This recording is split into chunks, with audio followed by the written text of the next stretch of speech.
Unnoticed, the years have passed, leaving a lot of life experience behind. My early schooling put me directly on the route to becoming a police officer. I have been obediently serving my country since 1994 by joining the Guard. These past several years have truly been a test of life. They have helped to mold my personality and have given me a genuine appreciation for the world. However, my time spent in combat zones has not been in vain. Following my last tour, I encountered challenges that I was unable to overcome on my own. My go-to drug of choice, alcohol, has become a transient salvation. Thankfully, though, I realized how dangerous I was and took the tough choice to deal with my addiction head-on. One of the most important moments in my journey to recovery was going through the coding process. I have come to the realization that I am now employed as a detective when I look back on this journey with a profound sense of thankfulness. Our romantic journey began in 1998. We were both 42 at the time, and it was fate that brought us together in very strange ways. But when that spark ignited, there was no denying that it was real love at first sight. We took the brave choice to merge our lives and move in together just 2 months later. My prospective spouse had experienced a divorce. She was taking care of 2 small children, a girl who was 4 years old and a boy who was 5. She put in a lot of overtime at a clothing factory, but she wasn't really happy there. I wanted to help her achieve her goals because I could tell she was hungry for more. I assisted her in getting a job in the police department, where she could live a fulfilling life and make a significant contribution to society. By the year 2000, we had formally sealed our love with marriage and exchanged vows. It was a day that will always be remembered as one of the happiest days of our life. We initially resided in a service flat, which my wife was finally given. Over time, our family expanded. First, in 2007, when our eagerly anticipated son was born, and then in 2011, when our beautiful daughter was born. I had retired by the time our youngest daughter was born, and we made the decision to relocate to a different place. Our oldest son moved out when we settled in my parents' apartment, and my daughter from a previous marriage resided in a different apartment in a different city. Our little girl was in kindergarten, and our youngest boy had just started school. In other words, the 4 of us cohabited in 2011 just after my retirement. My wife was also let go for 2 years as a result of staff reductions. I had a hard time finding a career that would last. Furthermore, things have gotten increasingly worse at home.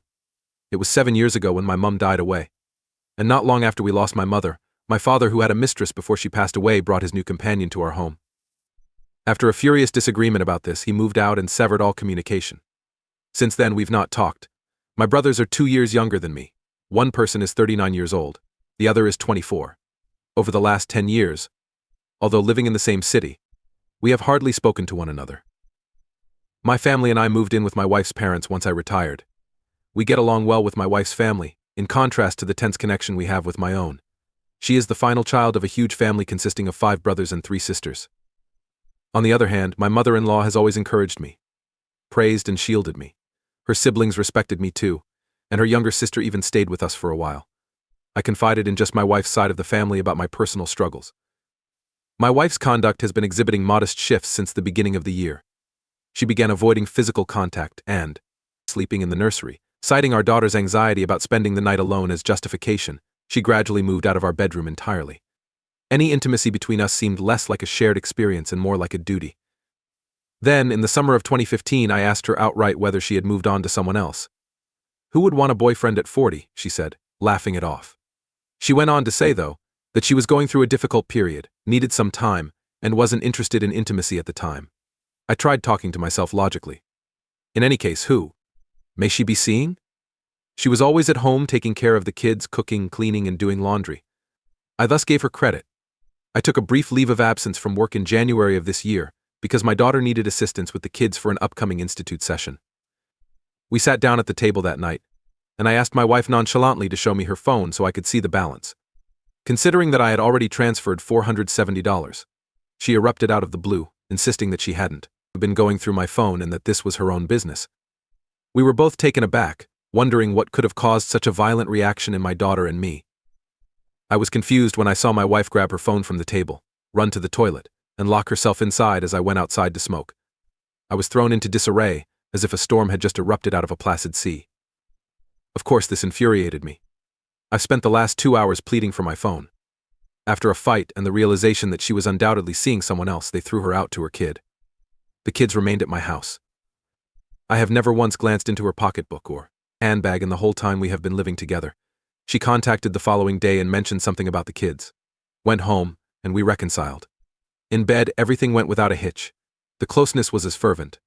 I thought for a split second that my wife actually appeared younger. I didn't recognize my husband for over a month, as if I had traveled back in time to when our marriage first started. On March 23rd, the next day, I got an odd message that made me nervous. I didn't think this was really important. However, in the evening when my spouse left to purchase bread, I suddenly became quite anxious and grabbed into her handbag. I discovered condoms and other private items there. There was a major controversy. My wife wailed and wept, telling me falsehood after falsehood that I was an old sinner and that this was all for me. We laid in bed at night, and I had trouble falling asleep. I had something inside of me that was tearing at me. I grabbed my wife's phone in the morning as she was leaving, accessed the WhatsApp conversation, and recovered files that had been erased.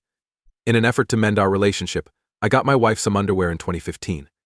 The pictures showed her in various stances and were accompanied by a video of her arrival. I became really inebriated. A true tempest ensued, curses, yelling, and insults. I therefore ejected her together with the kids and belongings to my oldest daughter. And I had alcohol all evening. I started cleaning, washing, and generally tearing up the flat all day in the hopes that somehow I would recuperate and get over my hangover. I then devoted a significant amount of time to searching the internet for tips on how to get through this. My wife came over by herself in the evening to talk about everything. She first accused me of everything, threatening to keep me from ever seeing the kids, before coming clean and admitting that she had turned into a lesbian, and demonstrated to her girlfriend. She stated the kids were sobbing, begging to go home, that they loved me, and all of that. I asked her to take the kids home, explaining that I needed some time to process things. Avri refused to admit she was lying, expressed regret, and vowed devotion throughout the course of the next day, all the while holding the phone in her hands. Again, there were tears and heartfelt talks the next day, expressions of the soul. She ultimately admitted to cheating on me since January 2015. I'm not sure how or what I stung her with. The days that followed were very agonizing. Even though she was on her knees wailing and pleading for my pardon, Dan's phone remained hooked to her hand. I thought about 2015. I became aware of our developing separation, felt guilty, and made an effort to bridge the gap.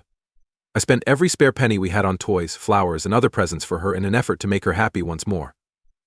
In retrospect, I see that it all seemed like a terrible joke, as though I were feeding a bottomless hole with my blind hands. Our family's finances suffered greatly as a result of this extravagance, but the worst thing is that I put all of my money into the hands of the man who has consistently misled me. I attempted to reason with her, advised that she consult a psychologist, attempted to share articles I had come across online. She laughed at my attempts and called me senile, but she simply ignored me. I even confided in several coworkers since I was at a loss for words. My sole offense is that once a month on payday I get wasted, go into a haze and rant, shoving my complaints and letting my anger run wild. However, that pales in comparison to what she accomplished. Right now, my love for her and the children is the only thing keeping me grounded in reality. But how do you continue to love? When everything in your world seems to be falling apart, how can you stay strong? She admitted to lying for a whole 2 years.